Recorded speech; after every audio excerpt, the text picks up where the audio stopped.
the cost on the back end to a family that doesn't have that person come home at night? A fatal crash tears two families apart. Now one is seeking closure in the form of a $120 million lawsuit. The lawsuit won't bring the young man back, but their attorney says it will hold two truck drivers responsible. The official cause of the crash remains under investigation, but one victim's family says distracted driving is to blame. Tonight, CBS 7 is digging deeper, learning what trucking companies can and cannot do to reduce the risks of cell phone use and distracted driving. As CBS 7's Christopher Saul learns, it's an uphill battle. Christopher? This is the spot where it all happened, a busy roadway during rush hour, and now two men are dead. But will a $120 million lawsuit hold guilty parties accountable? Victor Vasquez made his living on these roads, working for a local electrical contractor. Just 4 days before the Christmas holiday, everything changed. The 23-year-old Monaghan's man and his co-worker, Jesse Urias, passed away in a big rig crash, ripping him away from friends and family. The situation that we were out there, it was sad. The crash was so violent it ripped an engine out of one of the vehicles. The crash remains under investigation. DPS officials believe the accident was caused by a failure to control speed and distracted driving. The Vasquez family filed a $120 million lawsuit against Rogelio Perez, Luis Lopez, and their Schlumberger-owned company. Rogelio Perez and Luis Saucedo Lopez were driving their Schlumberger-owned trucks on Farm to Market 866. When Perez slowed down to make a right turn right behind me, Saucedo Lopez hit the back of the truck, went into oncoming traffic, hitting and killing Urias and Vasquez when their car set on fire and burned them both to death.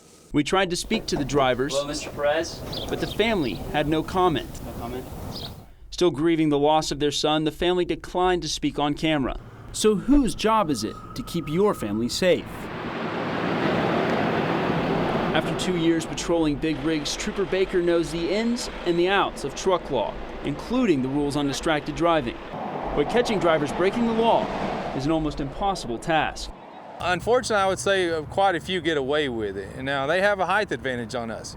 They're going to see us coming along before we see the opportunity to get close enough to see up in that cab if they're on the phone. The handful of troopers in the area qualified to even pull over big rigs is small, just 9 between Midland and Odessa. So they've gone through not only the 6-month academy, but probably an additional 12-week academy. To get an idea of just how many truckers are focused on phones, food, or other distractions, I sat on the side of Interstate 20 West one morning for half an hour. Of the 76 trucks passing by, 8 drivers that morning were either on their phones, eating food, or otherwise not focusing. It led me to wonder, if DPS cannot keep all of these drivers off of their phones, is there someone else who can?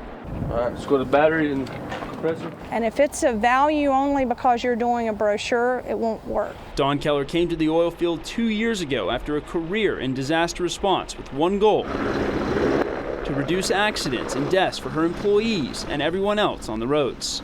She says training and protocol are the keys to safer roadways in our areas. We want to have a safety culture, which is much more about people doing the right thing because they've been trained, they have ethics, and they want to do the right thing. At Slingshot Services, Dawn implements a thorough check of every truck, everything from the engine to the horn to the lights are checked and maintained before they hit the road every single day.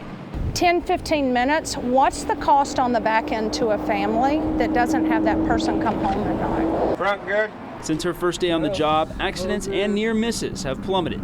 But distracted driving cannot be eliminated. There is a policy, and I'll be honest, there's never 100% compliances in anything. Safety protocols the families of these two men in this crash wish had been in place that day.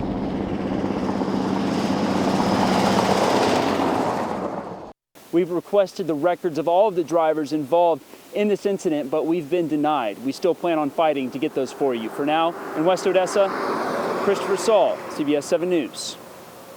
Christopher, thanks so much. And just the last 48 hours, we have uncovered new details in this story. After a public information request by the family's attorney, the Texas Department of Public Safety said, quote, "We would like to inform you the troopers' investigation is ongoing. No information will be released." But they went on to say the investigation will be presented to a grand jury.